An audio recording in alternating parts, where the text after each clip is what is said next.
किस आर्टिकल में राष्ट्रपति के निर्वाचन मंडल का उल्लेख किया गया है? राष्ट्रपति का निर्वाचन मंडल कहाँ से लिया गया है? आयरलैंड से। राष्ट्रपति के चुनाव में कौन कौन भाग लेता है? अच्छा, हाँ। दो केंद्र शासित प्रदेश कौन कौन से राष्ट्रपति के चुनाव में भाग लेते हैं? दिल्ली और पांडिचेरी। किस आर्टिकल के तहत राष्ट्रपति का कोटा निर्वाचन रेट का उल्लेख किया गया है? 55। राष्ट्रपति का चुनाव प्रत्यक्ष होता है क्या अप्रत्यक्ष होता है? अप्रत्यक्ष होता है। यहाँ तक मैंने समझा दिया था, आगे बढ़ना है। आपका पहला दिन है क्या? क्या नाम है, खड़े हो जाइए। हाँ, हर्ष शर्मा। कहाँ के रहने वाले हैं? कानपुर के। अच्छा, प्रयागराज से। बैठिए। तो मतलब इंक्वायर मतलब इन्फॉर्मेशन लिए थे इंक्वायरी वगैरह नई बैच के? अच्छा, तो शाम को खाली हैं आप? अच्छा, बैठ जाइए। ठीक, तो न्यू बच्चे आए तो आप लोग बता दिया करिए ना कि न्यू बैच के अंतर्गत शाम को चलते क्यों। अच्छा, अभी आए? अच्छा, अभी आ रहे हैं क्या? अच्छा, चलिए ध्यान दीजिएगा। मैंने आपको डेली बताता हूँ 4 PM पे,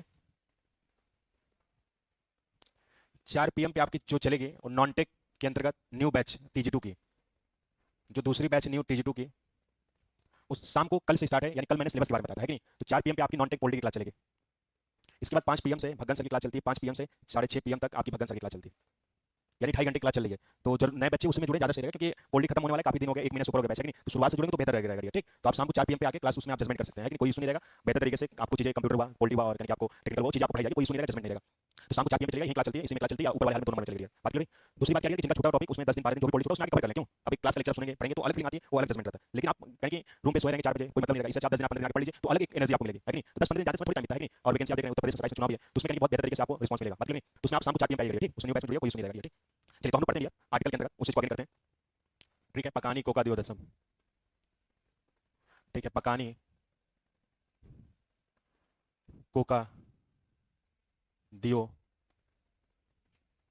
दसम, यानी ट्रिक है 52, 53, 54, 55, 56, 57, 58, 59, 60, 61। मैं आपको पढ़ा रहा हूं जो टॉपिक, जिस टॉपिक का नाम है डियर भारत का राष्ट्रीय, भारत का राष्ट्रीय टॉपिक में पढ़ा रहा हूं आपको।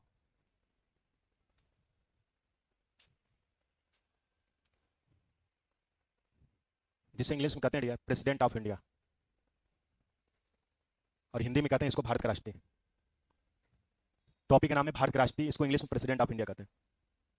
और हमने बताया डियर कि पूरा 52 से 61 तक मैंने आपको पूरा 1 घंटा लिखवा दिया था, है कि नहीं, बोलो।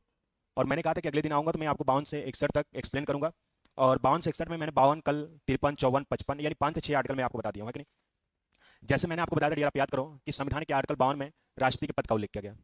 आर्टिकल 53 बताया था संघ की कार्यपालिका शक्ति का उल्लेख किया गया। आर्टिकल 54 में राष्ट्रपति के निर्वाचन मंडल का उल्लेख किया गया। और आर्टिकल 55 में कोटा निर्वाचन रेट का उल्लेख किया गया, जिसे चुनने की विधि कहते हैं। ये तो क्लियर हो गया। अब हम लोग पढ़ते हैं आर्टिकल 56 कार्यकाल के बारे में, समझिएगा। यानी आर्टिकल 56 का मतलब होता है कार्यकाल। जो राष्ट्रपति का कार्यकाल होता है 5 वर्ष दिया, यानी मैक्सिमम पदाधिकारी होते हैं जिनका कार्यकाल 5 वर्ष माना जाता है। और कुछ पदाधिकारी ऐसे होते हैं जिनका कार्यकाल 6 वर्ष माना जाता है। जैसे राज्यसभा का कार्यकाल 6 वर्ष, CAG का कार्यकाल 6 वर्ष, विधान परिषद का कार्यकाल 6। तो हम आपको लिखवा देंगे किनका कार्यकाल 6 वर्ष होता है, बाकी उनको आप पढ़ लेंगे। बाकी मैक्सिमम लोगों का कार्यकाल कितना होता है? 5 वर्ष। तो हमारे अंतर्गत आर्टिकल 56 में राष्ट्रपति के कार्यकाल का उल्लेख किया, जो राष्ट्रपति का कार्यकाल होता है वो 5 वर्ष का होता है। तो पूछा जाता है कि राष्ट्रपति का कार्यकाल किस अनुच्छेद में उल्लेख किया, क्या बताओगे? 56 में। और राष्ट्रपति का कार्यकाल कितने वर्ष का होता है? 5 वर्ष का। अब समझिएगा कैसे चीजें आप याद करेंगे, समझिएगा। मैंने बताया डियर कि वर्तमान में प्रधानमंत्री कौन है? मोदी जी। भाई मोदी जी तो प्रधानमंत्री है। और राष्ट्रपति कौन है? द्रौपदी मुर्मू जी। तो लोग कहते हैं नरेंद्र मोदी जी का सीना कितने इंच का है? 56 इंच का। और राष्ट्रपति का कार्यकाल किस अनुच्छेद में? 56 में। और राष्ट्रपति का कार्यकाल कितने वर्ष का होता है? 5 वर्ष का। क्लियर हुआ। इसके बाद संविधान का आर्टिकल 57, आर्टिकल 57 में कहा गया राष्ट्रपति के दोबारा निर्वाचन का उल्लेख किया गया।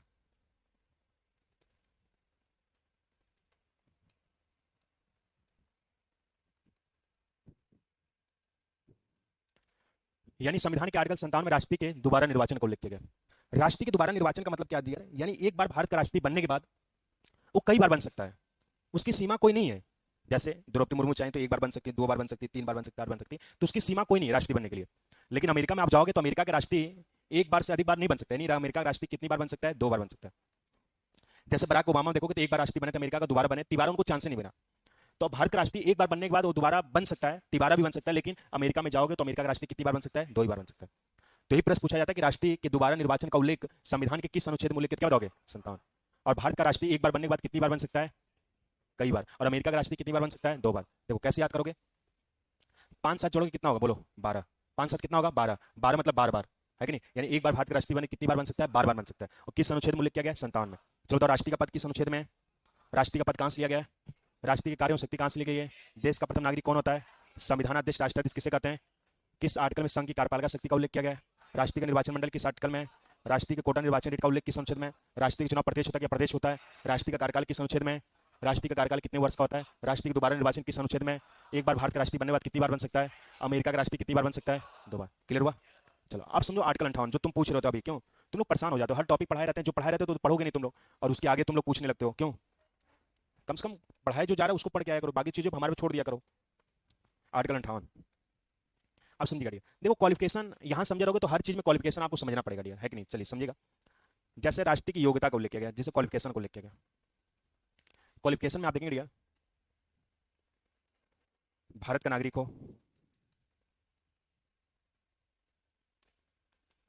दूसरा पागल दिवालिया ना हो,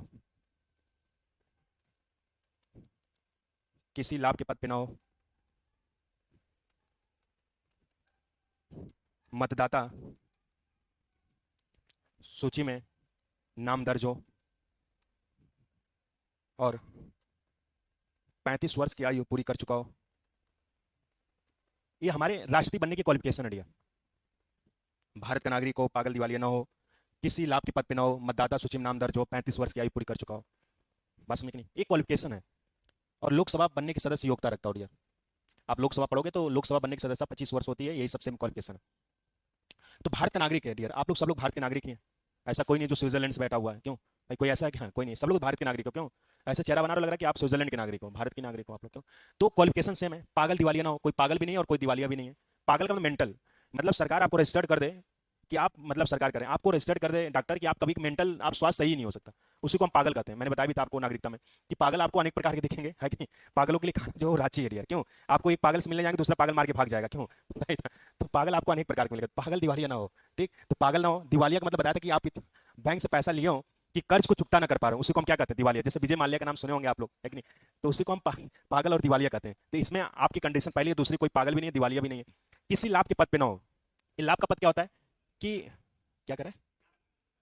हाँ सरकारी नौकरी, ठीक, हमें भी बताने दीजिए, ठीक। चलिए अच्छी बात है, पता है आपको तो। क्यों? किसी, सही बता रहा लड़का, किसी लाभ के पद पे ना हो। किसी लाभ के पद का मतलब होता है कि ऐसा आप गवर्नमेंट के अधीन हो जो सरकारी पद ना हो, जो सरकार की सुविधाएं से कुछ लाभ उठा रहे हो। बात समझ नहीं? उसी को हम क्या कहते हैं? लाभ का पद कहते हैं। इसमें तो मुझे नहीं लग रहा सब लोग बेरोजगारी हैं। क्यों? है कि नहीं? कोई है जो सरकारी नौकरी पाता हो? कोई नहीं है। घर परिवार के सदस्य होंगे लेकिन इसमें बेरोजगार हैं। आप भी बेरोजगार हैं, हम भी बेरोजगार हैं। क्यों? मतलब रोजगार तभी हमारा माना जाएगा जब हम सरकारी नौकरी करेंगे, है कि नहीं? महीने का भले हम 5 लाख रुपया कमाएं, 10 लाख रुपया कमाएं, है कि नहीं? लेकिन तभी गांव समाज में रिस्पेक्ट की भावना रहेगी जब तक सरकारी नौकरी न रहे, है कि नहीं?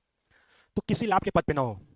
इसका मतदाता सूची में नाम दर्ज हो। जब आप चुनाव लड़ने जाते हैं तो वोटर लिस्ट आती है, तो वोटर लिस्ट में नाम रहता है तभी आप वोट देकर आते हैं। अच्छा आप जाइए, बिना वोटर लिस्ट में नाम हो आप जाइए वोट देकर आइए, है क्या? नहीं कर पाएंगे आप, है कि नहीं? तुरंत आप पे एफआईआर हो जाएगा, तुरंत पुलिस गिरफ्तार कर लिए। तो मतदाता सूची में नाम दर्ज हो। इसके बाद 35 वर्ष की आयु पूरी कर चुका हो। तो राष्ट्रीय बनने की जो एज होती है वो 35 वर्ष होती है। भाई सभी लोग की 35 वर्ष तो इसमें है नहीं, है कि नहीं? 35 वर्ष किसी के नहीं है, कि हो सकता है भग्गन सर की एज 35 वर्ष हो, है कि नहीं? तो भग्गन सर राष्ट्रीय बन सकते हैं, उनकी एज कितनी है? 35 वर्ष। लेकिन इस कंडीशन को फॉलो करना चाहिए। किसी लाभ के पद पे, मतलब ये लोकसभा बनने की सदस्य सकता हो, है कि नहीं? उस हिसाब से क्वालिफिकेशन होनी चाहिए, तब जाके होनी चाहिए। तो ये मेन क्वालिफिकेशन मानी जाती है। और ये राष्ट्रीय के अंदर आप सांसद हो चाहे विधायक हो चाहे कोई भी हो, वो ज्यादा पढ़ा लिखा नहीं होता है। बस भारत का नागरिक को पागल वाले किसी लाभ के पद पे ना हो, मतदाता सूची में नाम दो, लोकसभा के अंतर्गत सांसद का चुनाव होता है। ये मेन क्वालिफिकेशन मानी जाती है। ये नहीं है कि आप कहने की बीएससी की हो, एमएससी की हो, कोई डिग्री ली हो, ये नहीं है। जैसे यूपी पीसीएल टीजीडी की फॉर्म के लिए आईटीआई मस्ट है, तो आप हाई स्कूल पास हो, आईटीआई की हो, भले आप ग्रेजुएट फेल हो, इंटर पास ना की हो, तो क्वालिफिकेशन मानी जाती है कि नहीं? इसमें नहीं है कि आईएएस अधिकारी हो के अंतर्गत ग्रेजुएट हुए हो, पढ़े लिखे हो, टीचर एक्सपीरियंस हो, ये सब नहीं है। बस आप भारत के नागरिक हो, पागल दिवाली ना हो, किसी लाभ के पद पे ना हो, मतदाता सूची नाम हो, और 35 वर्ष की आयु सूची और लोकसभा बनने की सदस्य योग्यता रखता हो, बस क्वालिफिकेशन। बात क्लियर नहीं? इसमें नहीं लिखा है कि आईटीआई पास होना मस्ट है तभी आप राष्ट्रीय बन सकते हैं। बात क्लियर नहीं? तो ये तो होता है तो सब लोग राष्ट्रीय बनने लगेंगे। बात क्लियर नहीं? कुछ शर्तें होती, कंडीशन होती, उस चीज को हम आपको बताएंगे। योग्यता समझ में आया? इसके बाद आर्टिकल 58 के बाद तो पूछा जाएगा यार, किस अनुच्छेद के तहत राष्ट्रीय बनने की योग्यता की बात की? क्या बताओगे? 58। और राष्ट्रीय बनने की एज कितनी होनी चाहिए? 35 वर्ष, है कि नहीं? इसके बाद राष्ट्रीय की 10 शर्तें, आर्टिकल 59। आर्टिकल 59 में 10 शर्तें का उल्लेख किया गया है। यानी राष्ट्रीय बनने के लिए क्या कंडीशन होनी चाहिए, है कि नहीं? कुछ शर्तें होनी चाहिए, कुछ लॉजिक होनी चाहिए। भाई अगर शर्तें कंडीशन ही होनी चाहिए तो कोई भी आएगा तुरंत राष्ट्रीय का फॉर्म भर देगा। भाई राष्ट्रीय अगर पद खाली हो तुरंत फॉर्म हो जाएगा, कहेगा सब लोग हम राष्ट्रीय बनेंगे। भाई ऐसा थोड़ी होगा, है कि नहीं? अभी राष्ट्रीय का पद हो जाए, कोई शर्तें कंडीशन ना हो, क्वालिफिकेशन ना हो, तो इसी में 2-4 को राष्ट्रीय भर देंगे सब। क्यों? कहेंगे चलो नौकरी टीचर को नहीं मिल रही, कम से कम राष्ट्रीय बने। क्यों? गलत कर बताओ, है कि नहीं? कुछ ना कुछ क्वालिफिकेशन होनी चाहिए, है कि नहीं? क्या शर्तें होनी चाहिए समझो। पहली शर्तें जो मेन होनी चाहिए, 50 सांसदों का लिखित समर्थन।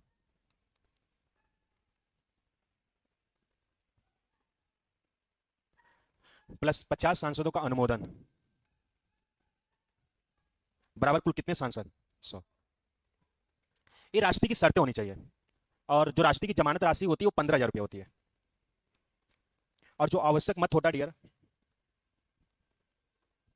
आप देखेंगे 1/6 होता है डियर। बात समझिएगा। तो एक कंडीशन होती है राष्ट्रीय के अंतर्गत, पहले हम लोग जमानत राशि समझते हैं।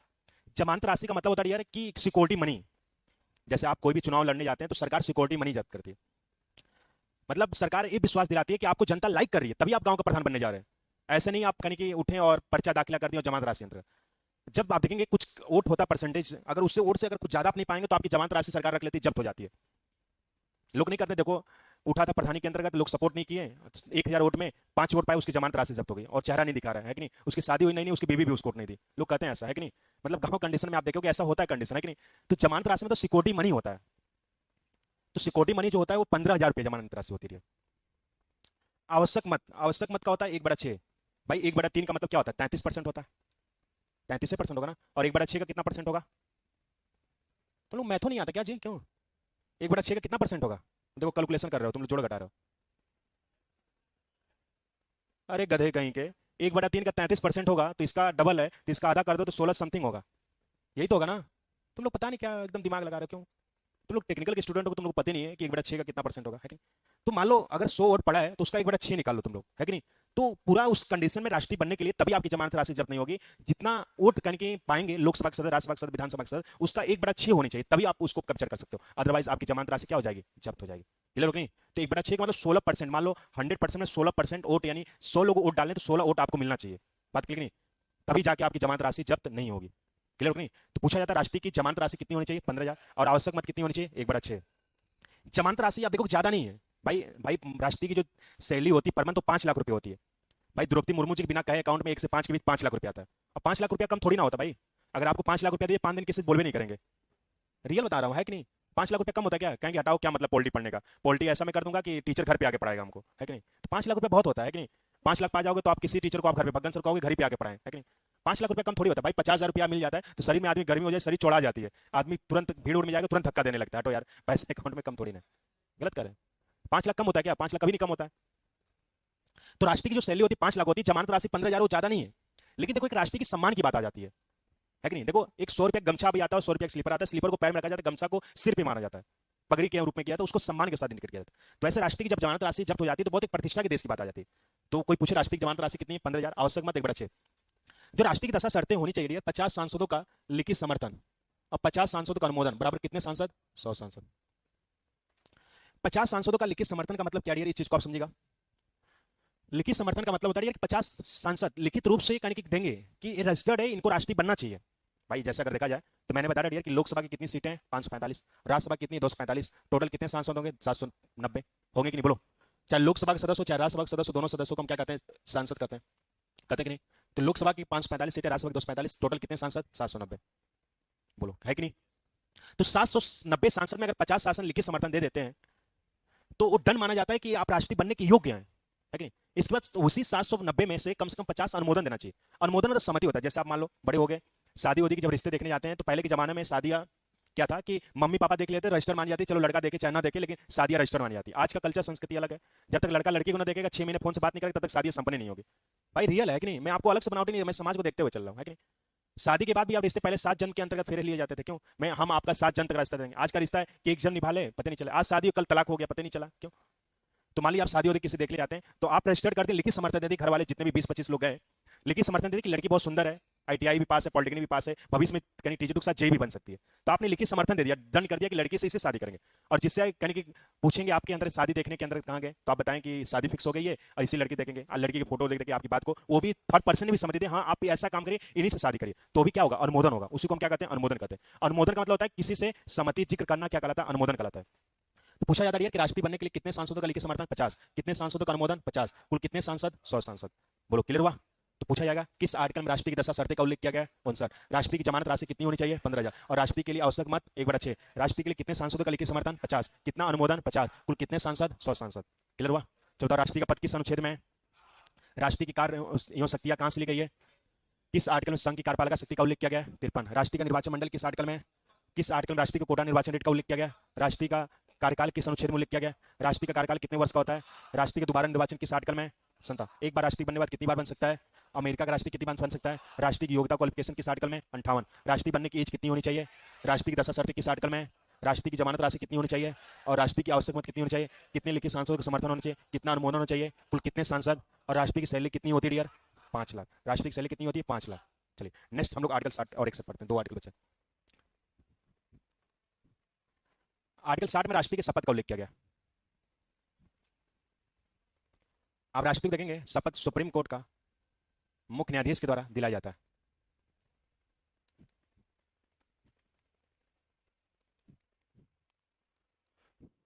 तो संविधान के आप देखेंगे डियर आर्टिकल 60 में राष्ट्रपति की शपथ का उल्लेख किया गया और राष्ट्रपति को शपथ सुप्रीम कोर्ट के मुख्य न्यायाधीश के द्वारा राष्ट्रपति को शपथ दिलाया जाता है। और राष्ट्रपति अपना त्यागपत्र उपराष्ट्रपति को देता है, उपराष्ट्रपति अपना त्यागपत्र किसको देता है? राष्ट्रपति को देता है।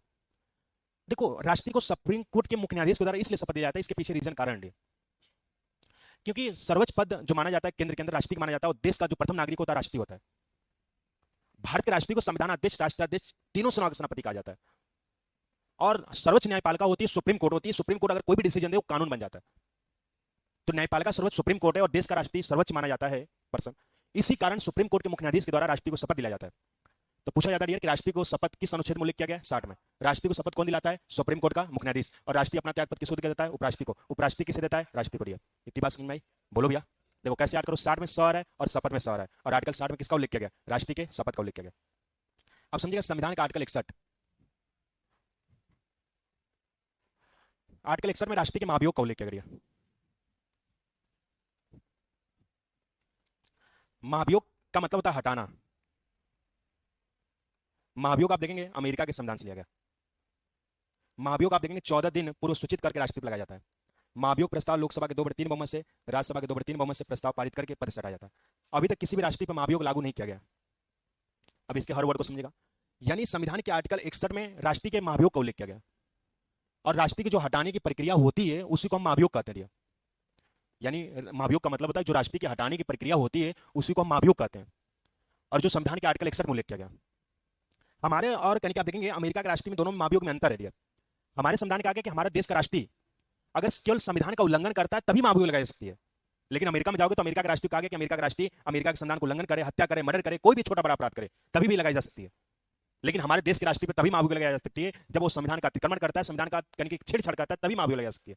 क्योंकि इसलिए हमारे देश में संविधान का आर्टिकल 361 कहता है कि राष्ट्रपति और राज्यपाल अगर पद के रूप में कोई छोटा अपराध करते हैं तो उनकी गिरफ्तारी नहीं की जाएगी। तो कोई पूछे डियर कि राष्ट्रपति की हटाने की प्रक्रिया को हम क्या कहते हैं डियर? महाभियोग कहते हैं। और किस अनुच्छेद में उल्लेख किया गया? 61 में। और महाभियोग का कंसेप्ट किस देश लिया गया? अमेरिका से। तो महाभियोग अगर किसी भी राष्ट्रपति पर लगाया जाता है डियर तो 14 दिन पहले सूचित किया जाता है। जैसे द्रौपदी मुर्मू जी संविधान को उल्लंघन करती हैं, अतिक्रमण करती हैं, तो उनके पहले 14 दिन पहले सूचित करना पड़ेगा, तभी जाके महाभियोग लगाया जाएगा। तो महाभियोग पूछा जाता है कितने दिन पहले सूचित करना राष्ट्रपति को मस्ट होता है? क्या बताओगे? 14 दिन। अब देखिए महाभियोग प्रस्ताव लोकसभा के 2/3 बहुमत से, राज्यसभा के 2/3 बहुमत से प्रस्ताव पारित किया जाता है। इसका मतलब क्या डियर समझेगा? लोकसभा के 2/3, राज्यसभा के 2/3 बहुमत का मतलब क्या? अब देखिए डियर लोकसभा की मिनिमम सीटें 545 है और राज्यसभा की सीटें कितनी है डियर? 245। लोकसभा के अंतर्गत आप देखेंगे 2/3 बहुमत से और राज्यसभा के 2/3 बहुमत से। भाई इसका अगर मतलब देखा जाए तो लोकसभा के 2/3 बहुमत से, राज्यसभा के 2/3 बहुमत से। इसका मतलब तो यही होगा। बोलो भैया। तो आप इसको काटो पीटोगे तो 3 एक कम 3 हो जाएगा, 8 3 के 24, 8 एक कम 8, यही तो होगा। इसमें अगर मल्टीप्लाई करोगे 181 में और 2 का तो 2 एक कम 2, 8 2 के 16 और 2 एक कम 2, 2 एक 3, 381 समथिंग आएगा, है कि नहीं? अब इसको काटो पीटो, 8 3 के 24 और 8 एक कम 8, है कि नहीं? अब इसमें मल्टीप्लाई करो, 2 एक कम 2, 8 2 कितना होगा? 16। तो लोकसभा के 2/3 बहुमत का मतलब होता है कि कम से कम 381 सदस्य सहमति देंगे राष्ट्रपति को हटाने के लिए। और राज्यसभा के 2/3 बहुमत का मतलब होता है कम से कम 161 162 सांसद सहमति देंगे राज्यसभा के, तब जाके राष्ट्रपति को पद से क्या करना पड़ेगा? हटाना पड़ेगा। क्लियर हुआ? तो लोकसभा के 2/3 बहुमत से, राज्यसभा के 2/3 बहुमत से प्रस्ताव पारित करके ही राष्ट्रपति को हटाया जाता है। तो पूछा जाता है कि राष्ट्रपति की हटाने की प्रक्रिया को हम क्या कहते हैं? महाभियोग कहते हैं। और किस अनुच्छेद में उल्लेख किया गया? 61 में। महाभियोग का कंसेप्ट कहां से लिया गया? अमेरिका से। और महाभियोग कितने दिन पहले सूचित करने का? 14 दिन पूर्व। क्लियर हुआ? बोलो भैया। तो 52 से 61 तक मैंने हर आर्टिकल को पूरा 1 घंटा लग गया, पूरा हर आर्टिकल के एक आर्टिकल को पूरे अंदर से निचोड़ के आपको मैंने बताया। अगर इसको याद कर ले तो कोई भी एग्जाम आएगा तो 52 से 61 तक प्रश्न आप गलत नहीं करोगे। तो मुझे उम्मीद है कि 52 से 61 तक सब लोग याद कर लेंगे। कल कितने लोग सुना देंगे? हाथ उठाएं 52 से 61 तक। चलिए सब लोग, जो लोग पढ़े अच्छी बात है, जो लोग ना पढ़े कोई बात नहीं। चलिए बताइए राष्ट्रपति का पद किस आर्टिकल में है? राष्ट्रपति का पद कहां से लिया गया है? राष्ट्रपति के कार्यों शक्ति कहां से ली गई है? देश का प्रथम नागरिक कौन होता है? संघ की कार्यपालिका शक्ति किस आर्टिकल में? 53 में। किस आर्टिकल में राष्ट्रपति के निर्वाचन मंडल का उल्लेख किया गया है? राष्ट्रपति का निर्वाचन मंडल किस देश से लिया गया है? किस आर्टिकल में राष्ट्रपति के कोटा निर्वाचन रेट का उल्लेख किया गया है? राष्ट्रपति का चुनाव प्रदेश होता है या प्रदेश होता है? किस आर्टिकल में राष्ट्रपति के कार्यकाल का उल्लेख किया गया है? राष्ट्रपति का कार्यकाल कितने वर्ष का होता है? किस आर्टिकल में राष्ट्रपति के दोबारा निर्वाचन का उल्लेख किया गया है? एक बार राष्ट्रपति बनने के बाद कितनी बार बन सकता है?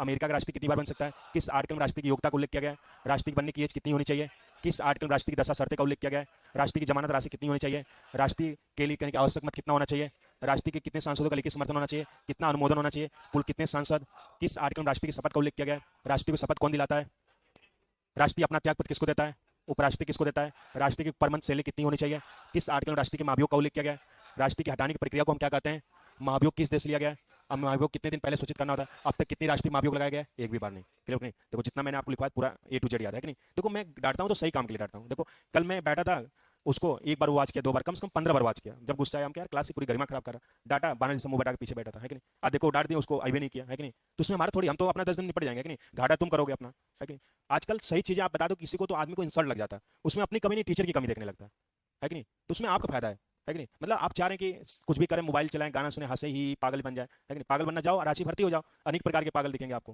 गलत करें।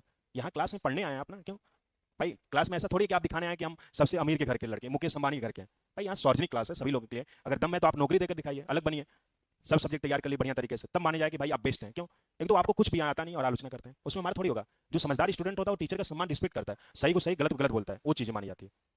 चलिए तो यहाँ बाउंड सेक्शन क्लियर हुआ ना। चलिए नेक्स्ट हेडिंग डालिएगा, अब हम लोग पढ़ेंगे राष्ट्रीय की कार्य शक्तियां हैं क्या। आप डियर शाम को आइएगा, ठीक, शाम को आएंगे, शुरुआत से आपको समझ में आएगा। ये टॉपिक मैं पढ़ा चुका हूँ, हो सकता आ रहा होगा समझ में, कम आ रहा हो, शाम को शुरुआत से आज पढ़ाएंगे। जिनका छूटा नहीं है, जिनका छूटा रहा वो भी शाम को आगे पढ़ सकता है अपना टेक्निकल नॉट, कोई इशू नहीं है, ठीक है। बात क्लियर नहीं, तेना सोचेगा कल भी बताया था आज भी नहीं कहता, आइएगा पढ़िएगा मान से, पढ़े रहेंगे 10 दिन पढ़ लेंगे तो आपका कवर हो जाएगा, बाद में आपको परेशानी नहीं होगी, ठीक। अब नया बैच कब आएगा कोई इशू नहीं आएगा, 2-2.5 महीने बाद, इधर आप 10 दिन कर लेंगे तो आपका पूरा कोर्स कंटिन्यू चलता रहेगा, कोई इशू नहीं रहेगा, है कि नहीं। चलिए हेडिंग डालिएगा, राष्ट्रीय की कार्यों शक्तियां, कार्यों शक्तियां।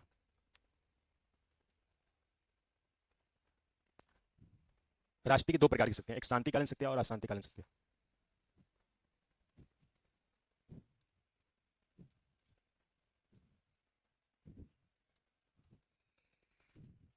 दूसरा ये तो पानी पानी लेते हैं थोड़ा, पानी, अच्छा साफ है, ठीक ठीक। दूसरा लिखिए अशांतिकालीन शक्तियां।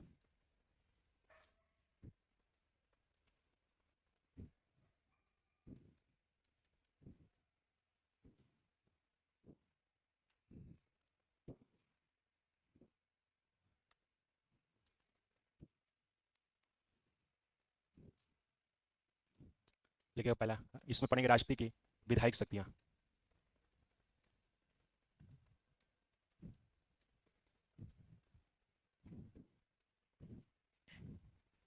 दूसरा लिखिएगा राष्ट्रीय की कार्यपालिका शक्तियां।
चलिए नेक्स्ट लिखिएगा,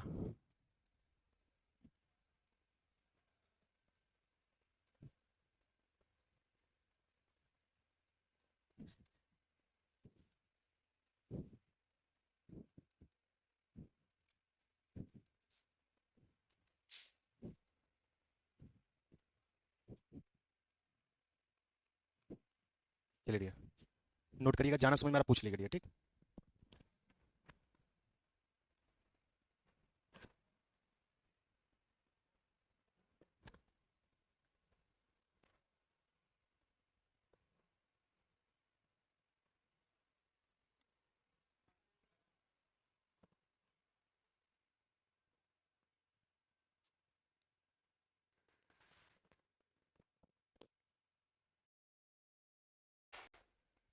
चलिए नोट कर लिए सब लोग। चलिए अब समझिएगा। अब हम लोग राष्ट्रीय के अंतर्गत आप देखेंगे यार बेसिक चीजें हम लोग पढ़ चुके हैं 52 से 61 तक। अब हम लोग राष्ट्रीय के कार्य और शक्तियां पढ़ने वाले हैं। यानी राष्ट्रीय के कार्य हैं क्या, फंक्शन क्या है, ये शक्तियां क्या है। जैसे आप टीजी 2 बन जाओगे, जॉब ले लोगे, तो आपके कुछ कार्य रहेंगे, फंक्शन रहेंगे, है कि नहीं, आपके पावर क्या रहेंगे, है कि नहीं भाई। आप दरोगा बन जाओगे या मैं पीसीएस अधिकारी हो जाऊंगा, तो हमारे कोई कार्य होता पद के रूप में, हमारे एक फंक्शन रहेगा। तो ऐसे जब राष्ट्रीय आप बन जाओगे तो आपका कार्य क्या रहेगा, आपका पावर क्या रहेगा। तो राष्ट्रीय की दो प्रकार की शक्तियां होती है, एक शांतिकालीन शक्तियां, दूसरा अशांतिकालीन शक्तियां। शांतिकालीन शक्तियां के अंदर पढ़ोगे राष्ट्रीय की विधायक शक्तियां। विधायिका का मतलब होता है कि जो नियम कानून संस्था बनाती है उसको हम क्या कहते हैं, विधायिका कहते हैं। तो जो नियम कानून संस्था बनाती है उसके साथ राष्ट्रीय का क्या क्या रोल है उसके बारे में कहीं आप पढ़ोगे। बात क्लियर है। इसके बाद राष्ट्रीय की कार्यपालिका शक्तियां, यानी जो विधायिका के बनाए गए नियम कानून को लागू करती है, क्रियान्वित करती है, उसके साथ क्या क्या रोल है उसके बारे में कहीं आप पढ़ोगे। इसके बाद राष्ट्रीय की न्यायपालिका शक्तियां, न्यायपालिका का मतलब तो जो विधायिका और कार्यपालिका के बनाए गए नियम कानून को न्याय दे, दंड दे, उसको हम क्या कहते हैं, न्यायपालिका कहते हैं। तो राष्ट्रीय की विधायिका और कार्यपालिका के साथ क्या क्या न्याय है, क्या क्या दंड है, उसके बारे में आप पढ़ोगे। इसके बाद आप पढ़ोगे राष्ट्रीय की सैनिक शक्तियां। सैनिक शक्तियां का मतलब बता दिया, जब तीनों सेनाओं के जो सेनापति होता है उसी को हम राष्ट्रीय कहते हैं। तो जो तीनों सेनाओं के सेनापति के साथ जल सेना, थल सेना, वायु सेना के अध्यक्षों के साथ राष्ट्रीय का क्या क्या रोल है उसके बारे में पढ़ोगे। इस पर राष्ट्रीय की वित्तीय शक्तियां पढ़ोगे, फाइनेंस संबंधी क्या क्या पैसे संबंधी जो पावर है राष्ट्रीय का उसके बारे में पढ़ोगे। इस पर राष्ट्रीय की नियुक्ति संबंधित अधिकार, राष्ट्रीय किसकी किसकी नियुक्ति करता है उसके बारे में पढ़ोगे। इस पर राष्ट्रीय के पदक्रम पढ़ोगे, यानी वर्तमान में जो 14 राष्ट्रीय कौन कौन से हैं, वर्तमान 15 राष्ट्रीय पूरी विशेषताएं डॉक्टर राजेंद्र प्रसाद से लेकर अब तक कहीं द्रौपदी मुर्मू से कितने लोग राष्ट्रीय बने पूरी विशेषताएं पढ़ोगे। तब जाके शांतिकालीन शक्ति आपका कंप्लीट होगा। इस पर राष्ट्रीय आपात पढ़ोगे, इमरजेंसी प्रोविजन। और राष्ट्रीय आपात का कंसेप्ट मैंने बताया था जर्मनी से लिया गया। तो अशांतिकालीन शक्तियां में 3 अनुच्छेद आते हैं, 352, 356, 360। आज भारत का राष्ट्रीय शांतिकालीन शक्ति का प्रयोग कर रहा है, अशांतिकालीन शक्ति का प्रयोग नहीं कर रहा। जब देश में कोई संकट आती है तब जाके आप देखेंगे यार राष्ट्रीय शांतिकालीन शक्तियों का प्रयोग करता रही। तो राष्ट्रीय की शांतिकालीन शक्तियां के अंदर हम लोग पढ़ेंगे अशांतिकालीन शक्तियां 352 पढ़ोगे, जिसमें राष्ट्रीय आपात को लिखिएगा और राष्ट्रीय आपात जर्मनी से लिया गया। इसके बाद आर्टिकल 356 पढ़ोगे, राष्ट्रीय शासन पढ़ोगे। और राष्ट्रीय शासन मैंने बताया कहां से लिया गया, कनाडा से लिया गया।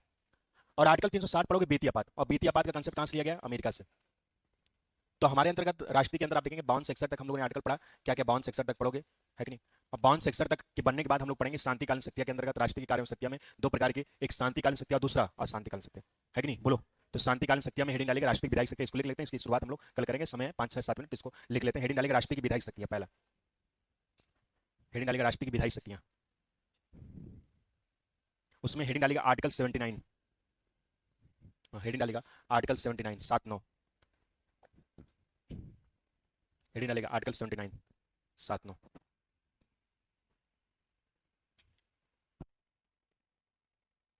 लिखिएगा 79 में, बोले डियर, हेडिंग डालिए आप लोग, चल लिखिएगा इसके तहत संसद का उल्लेख किया गया है, इसके तहत संसद का उल्लेख किया गया है, इसके तहत संसद का उल्लेख किया गया है, इसके तहत संसद का उल्लेख किया गया है। नेक्स्ट लाइन से लिखिएगा डियर, संसद के 3 अंग होते हैं,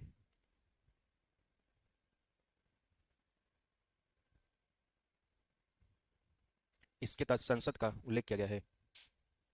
लिखिएगा संसद के कुल 3 अंग होते हैं, इसके तहत संसद का उल्लेख किया गया है। संसद के कुल 3 अंग होते हैं, पहला लिखिएगा लोकसभा, दूसरा राज्यसभा, तीसरा राष्ट्रीय। इसके तहत संसद का उल्लेख किया गया है। लिखिएगा नेक्स्ट लाइन से, संसद के 3 अंग होते हैं, पहला लोकसभा, दूसरा राज्यसभा और तीसरा राष्ट्रीय। हाँ तीसरा राष्ट्रीय, पहला लोकसभा, दूसरा राज्यसभा और तीसरा राष्ट्रीय। चलिए नेक्स्ट लिखिएगा लाइन से, जब कोई विधेयक लोकसभा या राज्यसभा में पारित हो जाता है, जब कोई विधेयक लोकसभा या राज्यसभा में पारित हो जाता है, जब कोई विधेयक लोकसभा या राज्यसभा में पारित हो जाता है, तो राष्ट्रपति की अनुमति के अनुसार, जब कोई विधेयक लोकसभा या राज्यसभा में पारित हो जाता है तो राष्ट्रपति की अनुमति के अनुसार वह विधेयक, जब कोई विधेयक लोकसभा या राज्यसभा में पारित हो जाता है तो राष्ट्रपति की अनुमति के अनुसार वह विधेयक अधिनियम, अधिनियम मतलब एक्ट होता है, तो राष्ट्रपति की अनुमति के अनुसार वह विधेयक, वह कानून अधिनियम बन जाता है, अधिनियम बन जाता है, अधिनियम बन जाता है। चलिए हेडिंग डालेगा आर्टिकल 85, 85 8-5, 85 में लिखिएगा, 85 में लिखिएगा, इसके तहत भारत का राष्ट्रीय संसद को,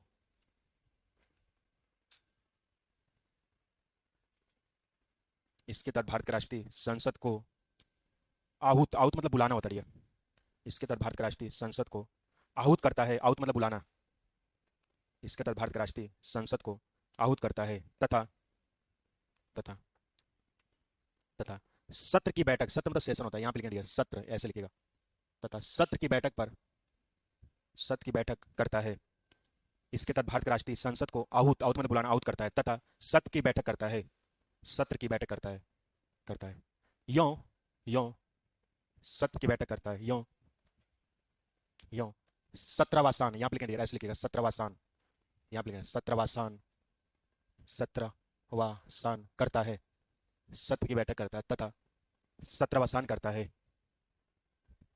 तथा सत्रवासान करता है, सत्रवासान करता है। नेक्स्ट लाइन से लिखेगा, अगली लाइन से लिखेगा, प्रधानमंत्री की सम्मति पर, नेक्स्ट लाइन से लिखेगा, प्रधानमंत्री की सम्मति पर लोकसभा को, प्रधानमंत्री की सम्मति पर लोकसभा को विघटित करता है, विघटित, विघटित करता है, तथा प्रधानमंत्री की सम्मति पर लोकसभा को विघटित करता है, विघटित करता है। नेक्स्ट लिखिएगा आर्टिकल 86, 86, 886, नेक्स्ट लिखिएगा 86, 86 में लिखिएगा डियर, 86 में लिखिएगा, इसके तहत भारत का राष्ट्रीय, इसके तहत भारत के राष्ट्रीय संसद के अंतर्गत, इसके तहत भारत के राष्ट्रीय संसद के अंतर्गत अभिभाषण, अभिभाषण मतलब स्पीच होता है यार, ऐसे लिखेगा, इसके तहत भारत के राष्ट्रीय संसद के अंतर्गत अभिभाषण, अभिभाषण मतलब स्पीच होता है, ठीक, अभिभाषण देता है, इसके तहत भारत के राष्ट्रीय संसद के अंतर्गत अभिभाषण देता है। यह अभिभाषण, यह अभिभाषण, यह अभिभाषण अपने मर्जी से देता है, यह अभिभाषण अपने मर्जी से देता है, यह अभिभाषण अपने मर्जी से देता है, मर्जी से देता है। नेक्स्ट लिखिएगा आर्टिकल 87, 87, 87 लिखिएगा, 87, 87 में लिखिएगा, इसके तहत भारत का राष्ट्रीय संसद के अंतर्गत, लिखिएगा 87 में लिखिएगा 87 में, इसके तहत भारत का राष्ट्रीय संसद के अंतर्गत, 87 में लिखिएगा, इसके तहत भारत का राष्ट्रीय संसद के अंतर्गत विशेष अभिभाषण, स्पेशल स्पीच, विशेष अभिभाषण, इसके तहत भारत के राष्ट्रीय संसद के अंतर्गत विशेष अभिभाषण देता है, इसके तहत भारत के राष्ट्रीय संसद के अंतर्गत विशेष अभिभाषण देता है, विशेष अभिभाषण देता है। नेक्स्ट लाइन से लिखिएगा, यह अभिभाषण, यह स्पीच, यह अभिभाषण, नेक्स्ट लाइन से लिखिएगा, यह अभिभाषण, यह अभिभाषण कैबिनेट के द्वारा तैयार किया जाता है, यह अभिभाषण कैबिनेट के द्वारा तैयार किया जाता है, यह अभिभाषण कैबिनेट के द्वारा तैयार किया जाता है, तैयार किया जाता है। हेडिंग डालेगा आर्टिकल 331, 331, हेडिंग डालेगा आर्टिकल 331, 331, 331 लिखेगा, इसके तहत 331 में लिखेगा, इसके तहत भारत के राष्ट्रीय लोकसभा में, इसके तहत भारत के राष्ट्रीय लोकसभा में दो एंग्लो इंडियन, दो एंग्लो इंडियन, यहां पे लिखेंगे एंग्लो इंडियन क्या है कल बताएंगे डियर, इसके तहत भारत के राष्ट्रीय लोकसभा में दो एंग्लो इंडियन को मनोनीत करता है, यहां पे लिखेंगे डियर, एंग्लो इंडियन आंग्ल भारतीय होता है, क्या होता है इसको बताएंगे डियर, इसके तहत भारत के राष्ट्रीय लोकसभा में दो एंग्लो इंडियन को मनोनीत करता है, दो एंग्लो इंडियन को मनोनीत करता है, दो एंग्लो इंडियन को मनोनीत करता है, दो एंग्लो इंडियन को मनोनीत करता है। हो गया डियर, चलिए नेक्स्ट लिखिएगा आर्टिकल 333, 333, 333, 333, चलिए इसको लिख लीजिएगा, बाकी कल आएंगे तो समझाएंगे, लिखिएगा 2 मिनट और लगेगा, लिखिएगा इसके तहत भारत के राज्यों के राज्यपाल, लिखिएगा 333 में, इसके तहत भारत के राज्यों के राज्यपाल विधानसभा में, इसके तहत भारत के राज्यों के राज्यपाल विधानसभा में एक, एक मतलब सिंगल, वन, इसके तहत भारत के राज्यों के राज्यपाल विधानसभा में एक एंग्लो इंडियन को मनोनीत करता है,